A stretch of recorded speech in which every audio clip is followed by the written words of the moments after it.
I mean, Nerf says dead money equals too many bad past No doubt. decisions. There's no question about that. Yeah. All right, I'm gonna share the screen. Wait, hold on a second. There we go. They changed the things on the bottom of the screen, so now it's like sharing the screen. Doesn't say share the screen, just as a plus. It's confusing me. All right, so this is Jamie Eisner, who I don't know who Jamie Eisner is, but he puts out the odds for TJ Watt's next team if it's not the Steelers. The Eagles are favored to land him at 3-1. The Niners are the second choice at 4-1. The Lions are the third choice at 6-1. Now, I threw out Trey Hendrickson earlier this week. People were like, Krug, you're clickbait garbage, blah, blah, blah, blah, blah. No team in the NFL's got, two pass rushers, blah, blah, blah. Well, if the Lions get TJ Watt, they would have Aiden Hutchinson on one side and TJ Watt on the other side. Scary. If the Eagles got TJ Watt, the Eagles would have what? They would have they're a 3-4, so they would have Nolan Smith, Jalix Hunt, Azeez Ojulari, Josh Uche, Antoine Powell-Ryland, and TJ Watt. Yeah, right? And Jalen Carter and Jordan Davis on the inside with Moro Ajomo, who I think could be better than Milton Williams. Yeah, so I mean, the Eagles suddenly, they have this awesome defense with this. They just won the Super Bowl, but they can afford TJ Watt, but the Niners couldn't afford TJ Watt or Hendrickson or any of these guys. I mean, the bottom line is you can afford any one player you want. I would say this. The Niners have a couple holes, right? They've got a hole maybe at wide receiver, but I would try to fill that just either from within or guys who are cut at the cut down. They have a need in the defensive backfield. I do the same thing. Try to find guys who are cut at the cut down. But at defensive line, nobody good, nobody impactful who can rush the passer is going to be cut. That's just a law of the NFL. They don't good offensive linemen, good defensive pass rushers do not get cut at the cut down. So, one, do you believe? I mean, you're more tied into the Pennsylvania, dialogue. The Steelers have made no inkling that they're interested in moving TJ Watt, but Watt wants out. Are they going to move him? And what do you think? I mean, should the Niners say, you know what, our budget be damned? Let's go after a Hendrickson or a TJ Watt. Let's get that dominant guy opposite Nick Bosa, and let's have the dominant defensive line that we were planning on having in 2017 that we haven't quite ever seemed to be able to build to completion. They've gotten close to a Super Bowl. They haven't gotten over the top. And to me, if they want to get over the top with a young group of DBs and a young back seven, they better get a damn good front four. And if I can get Hendrickson or TJ Watt, I'm going to try it. What do you think?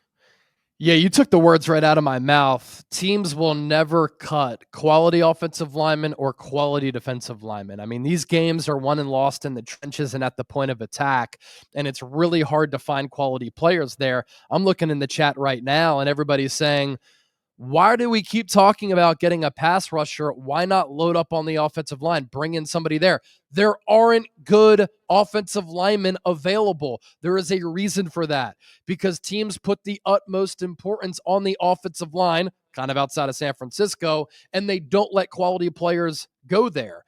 And all of the good offensive linemen are on teams right now.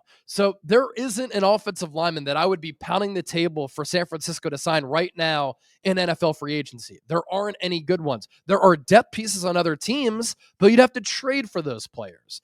So as far as TJ Watt goes, look, I think Pittsburgh ends up signing him to a deal.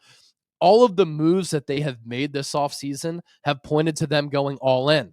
They first traded for DK Metcalf. They signed Aaron Rodgers. They signed Darius Slay. They trade for Jalen Ramsey. In that trade, they trade for Jonnu Smith. That's a Steelers team that's going all in. They think that the landscape is open in the AFC. I personally think the Chiefs are a little bit vulnerable. The Baltimore Ravens always choke in the playoffs. So too do the Buffalo Bills. The Cincinnati Bengals can be had as well. And Pittsburgh looks at this as their chance. Why would they mess that up? by getting rid of TJ Watt, who's been an all-pro player in 5 of the last 6 years and is on this Hall of Fame trajectory. So I think the Steelers end up signing him. I think the holdup is this.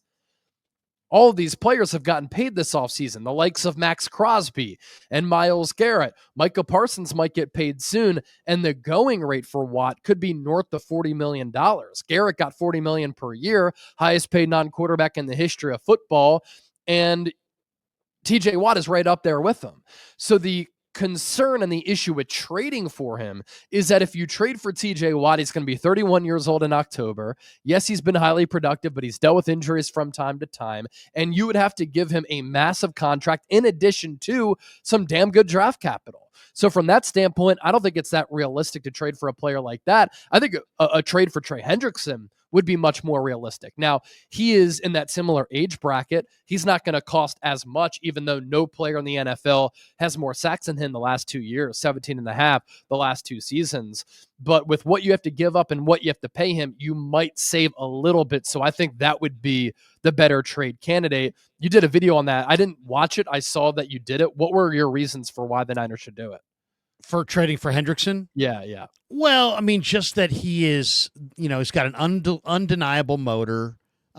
He's a big time player they've never really had that dominant player opposite Nick Bosa. If you're in you're in your go moment, I think. And I don't think you're going to get there without some help on your pass rush. I mean, I know the Niners feel like they've addressed the pass. On paper, it looks like, they've addressed the D-line. Yeah. They drafted all these guys. Yeah, but you don't know. But none of those tackles are pass rushers. And then Mikael Williams played 30% of the snaps and rushed a lot from the inside and doesn't have gaudy sack totals. And then Bryce Huff, is an undersized guy. So all I'm saying is, like, hey, if you're going to have $40 million of cap room, what are you going to hang a flag on the top of the flagpole that says we have $40 million of cap room? Yeah. Or are you going to hang a flag that says we won the 6th Lombardi? I mean, it's like, to me, it's like, go for it. I mean, absolutely. Now you have to go for it. I think the Niners are where the Rams were before the Rams said, screw it. Screw all these picks. We're going all in. Because the Rams, go back and look at the Rams drafting. They hit, they missed, they hit, they missed, they hit, they missed. They were close, but they weren't close enough. They hadn't gotten it done. They finally just said, screw it. We're going to trade draft picks for Stafford. We're going to trade draft picks for Ramsey. I think there was a third guy that they traded for. I can't remember. OBJ, right? OBJ, all right? They got Odell Beckham Jr. Von Miller, there you go. So they traded for veterans, got over the top, and now they got their Super Bowl. The Niners have gotten really close, and now their Super Bowl window's right there. They're in their Super Bowl window. They still have a lot of great players. Purdy's playing at a high level. I think this is go period for the Niners, and nobody's going to remember if you carried over $30 million or $40 million of cap room, but they are going to remember whether you won that 6th Lombardi or not. And to me, everything about the 49ers is they've always built from the front to the back. Yep. For years and years. The Seattle emphasizes the back end and just tries to make do up front. The Niners emphasize the front and try to make do on the back end. The Niners' philosophy is, hey, let's get a big rush, let's move the quarterback, and then we can get it done with any number of guys on the back 7. So if that's your philosophy and it hasn't changed, then why wouldn't you go after Hendrickson? To me, if it came right down to it, if you said Trey Hendrickson, TJ Watt, or Shamar Stewart, to me, the guy that makes the most sense is Shamar Stewart, because they don't want to spend a lot of money, but Shamar Stewart doesn't cost a lot of money. They need a pass rusher, but they may need some interior pass rushers. And a guy like Stewart who can rush off the interior or outside, he needs Chris Kasarik to teach him hand placement, hand usage. He's super raw right now.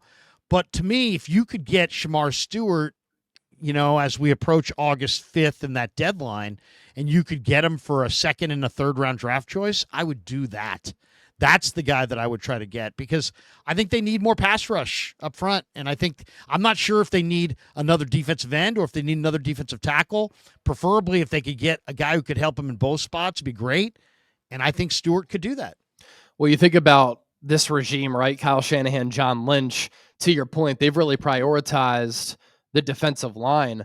But think about the moves that they've made in order to improve their pass rush, right? Like they traded for D Ford, they traded for Jordan Willis at the NFL trade deadline, they traded for Charles Omenihu, they traded for Chase Young, they gave a bag to Javon Hargrave. So they clearly value the defensive line. They just used the 11th overall pick on Michael Williams, and they gushed about him in the pre-draft and the post-draft process. But if you do trade for a pass rusher, like what does that mean for the development of Michael Williams? Is he just part of the rotation now? Does it stunt his development? Because if you bring in a star like Trey Hendrickson or TJ Watt, that could impact the path of Michael Williams a little bit. It improves your depth, but you also just traded for Bryce Huff too. That's another move that they made for a pass rusher. So those are some of the questions that I have with if that move makes sense. I would be aggressive in trying to take advantage of the current construction of this roster. I just think the Niners want to reset a little bit, both on the books and with this team personnel wise, and then revisit things next year. I'm not saying that's the right strategy, but I think that's what their thinking is right now.